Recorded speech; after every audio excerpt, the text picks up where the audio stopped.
من ژیانم ناوێ بەهەشت مەوێ، ژیانم ناوێ بەهەشت مەوێ، شەهیدیم دەوێت لە پێناو خوادا. ڕەدم مەکەرەوە، مەم گەڕێنەوە ئەی پێغەمبەری خوا صلی الله علیه و سلم، با بچووک بم، حەز دەکەم لە پێناو خوادا بکوژرێم. چۆن عەقڵ بە گەورەی و بچووکی نییە، ئیمانیش بە گەورەی و بچووکی نییە. بۆ ئێمە دە ئەوەی تریش ئێمە توانین بەقەد ئەو گەنجە ئیمانمان بە قوت بێ؟ نە وەڵڵا ناتوانین، بۆشمان نییە و حەدیشمان نییە. جا تۆ هەر بڵێ بەهەشتی.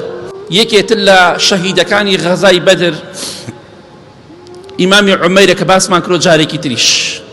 یادتان دەخێنەوە بۆی شەرمەزار بین، یادتان دەخەینەوە خۆمان بۆی شەرمەزار بین کە ئەوان چۆن بوون و ئێمەش چۆنین. بۆی گەنجەکان لە جیاتیەوەی کە گۆرانی بڵاوەکەنەوە، لە جیاتیەوەی خەریکی خراپەکارین بگەڕێنەوە بڵێن ئەمە گەنجەکان بوون. حارثە ڕەزای خوای لێبێ گەنجێکی تازە پێگەشتوو بوو لە فیردەوسایە، تۆش تازە ئەتەوێ بەرەو سەقەر و جەهەنەم بڕۆی. بەڵێ ئیمامی سعدی کوڕی ئەبوو وەقاس کە عەشەرەی مبەشەرەی و مزگەنی بەهەشتی پێدراوە، دەفەرمێ لە غەزای بەدردا بەشداریمان کرد. لە غەزای بەدردا عومەیری برای خۆم بینی تەمەنی 16 ساڵ ئەبوو نەئەبوو، 16 ساڵ نەپەڕانە بوو هێشتا. تەماشام کرد پێغەمبەری خوا صلی الله علیه وسلم یەکە سەیری سەحابەکان دەکا، فەرمێت تۆ بڕۆ بۆ غەزا، تۆ بگەڕێرەوە، تۆ بە کەڵک نایی بۆ شەڕ، چونکە ئەمە شەڕە شمشێرە، شەڕە ڕمە، شەڕە تیرە، هەموو کەسێک بەرگەی ناگرێ، لە شەڕە تفانگە قورسترە. بەڵێ یەکە سەحابەکان دەڕۆشتن و پێغەمبەری خوا صلی الله علیه وسلم ئیزنی هەر کەسێکیانی بدایە دەڕۆشت، ئیزنی نەدایە دەگەڕایەوە. ئیمامی سعد دەفەرمێ ڕەزا و ڕەحمەتی خوای لێبێ، عومەیری برای خۆم بینی لە ناو سەحابەکانە خۆی شاردەوە، گەنجێکە تەمەنی نەچۆتە 16 ساڵ بە تەواوەتی. بەڵێ خۆی ئەشارێتە ناو سەحابەکانە، ناو پیاوەکانە خۆی ئەشارێتەوە، گەنجێکە کردووەتە نی هێشتا مووی ڕیش و سمەڵی بە تەواوەتی نەهاتووە. ئیمامی سعد فەرمی براکەم ئەی عومەیر بووە خۆتە شاریتەوە، بۆ لە ناو سەحابەکانە خۆت بزرەکەی؟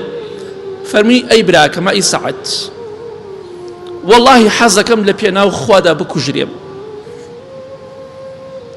حەزەکەم لە پێناو خوادا شەهید بم، بەڵام ئێستا پێغەمبەری خوا صلی الله علیه وسلم من ببینێم، من ئەگەڕێنێتەوە، من مناڵم، پێشتر شەڕە شمشێریشی نەکردووە، پێشتر بەشداری لە جەنگا نەکردووە،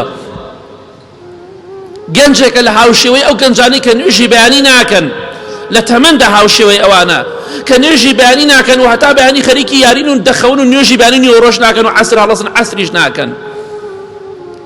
بەڵێ بەس ئەو پاڵەوان بۆ ئەو ئیماندار بۆ ئەهلی بەهەشت ئەبێ ئاوا بێ، بەهەشت بە ئاوات و بە قسەی خۆش نابێ، بە هەوڵ و تێکۆشان دەبێ. تۆش لەم ڕۆژانەدا خۆت ماندووکە، خۆت ماندووکە، خۆتی لاکە. بەڵێ ئیمامی عومەیر ڕەزا و ڕەحمەتی خوای لێبێ فەرمی براکەم بەخوا ئەترسم پێغەمبەری خوا صلی الله علیه وسلم بمگەڕێنێتەوە، حەز ناکەم بگەڕێمەوە، حەزەکەم لە پێناو خوادا بکوژرێم و شەهید بم، بۆی بڕۆم بۆ بەهەشت. دنیا هیچ نییە و قیمەتی نییە، بەخوا هەر کۆتایی دیە. بەڵێ پێغەمبەری خوا صلی الله علیه وسلم ئیمامی عومەیری بینی ڕەزا و ڕەحمەتی خوای لێبێ، گەنجێکی هەرزەکاری 16 ساڵ، فەرمی بگەڕێرە، تۆ بە کەڵک غەزا نایی، تۆ بە کەڵکی نایە بەرامبەر کابرایەکی شەڕکەر شمشێر وەشێن، تۆ بەرامبەری بۆسی کە تەمەندت مناڵە و شارەزاییت لەم مەسەلەندا نییە، ڕاستە شارەزایی نییە. ئیمامی عومەیری دەستی کرد بە گریان، زۆر گریا، فەرمی ئەی پێغەمبەری خوا صلی الله علیه وسلم، تو خوا ڕەدم مەکەرەوە، خوا با نەگەڕێم بۆ ماڵ، من ژیانم ناوێ بەهەشت مەوێ، ژیانم ناوێ بەهەشت مەوێ، شەهیدیم دەوێت لە پێناو خوادا، ڕەدم مەکەرەوە، مەم گەڕێنەوە ئەی پێغەمبەری خوا صلی الله علیه وسلم، با بچووک بم، حەز دەکەم لە پێناو خوادا بکوژرێم. چۆن عەقڵ بە گەورەی و بچووکی نییە، ئیمانیش بە گەورەی و بچووکی نییە. بۆ ئێمە دە ئەوەی تریش ئێمە توانین بەقەد ئەو گەنجە ئیمانمان بە قوت بێ؟ نە وەڵڵا ناتوانین، بۆشمان نییە و حەدیشمان نییە. جا تۆ هەر بڵێ بەهەشتی. بەڵێ پێغەمبەری خوا صلی الله عليه وسلم کاتی ئیمامی عومەیری بینی ئەم گەنجە هەرزەکارە هەرە گریڵێت و خوا ڕەدم مەکەرەوە. پێغەمبەری خوا فەرمی ساسم باشە بەشداری بکە. ئیمامی عومەیر بەشداری کرد. ئیمامی سعدی برای دەفەرمێ وەڵڵاهی نەیەزانی شم ژێر هەڵەگرێ، نەیەزانی چۆن شەڕ بکە.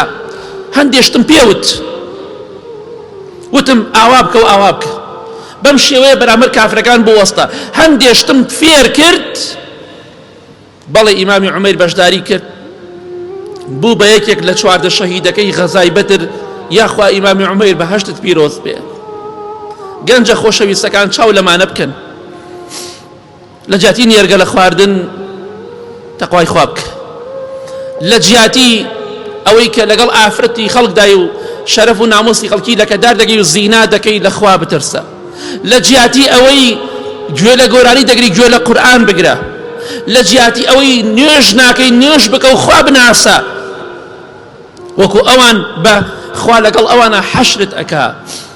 بۆیە بەهەشت هەوڵی دەوێت. گەنجێکی 16 ساڵ گەیشتووە نەگەشتوتە 16 ساڵ ئەبێتە بچووکترین شەهیدی غەزای بەدر. ناوی لە مێژوودا لە تاریخدا تەسجیل ئەکرێ و هەتا ڕۆژی قیامەت ڕەزا و ڕەحمەتی خوای بۆ دێنێ، دوعای خێری بۆ دەکرێ.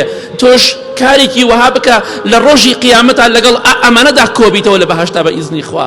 بەڵام ئەمە هەوڵی دەوێ، ڕەزامەندی خوا ماندووبوونی دەوێ، دەبێ خۆتی بۆ ماندووکەی بە پشتیوانی خوا خۆش پێت ئەبەخشێ و دڵت ناشکێنێت. تۆ ئەگەر لەگەڵ خوادا ڕازگۆبی خوایش هەر شت بێ بۆ جێبەجێ دەکا بە ئیزنی خوا.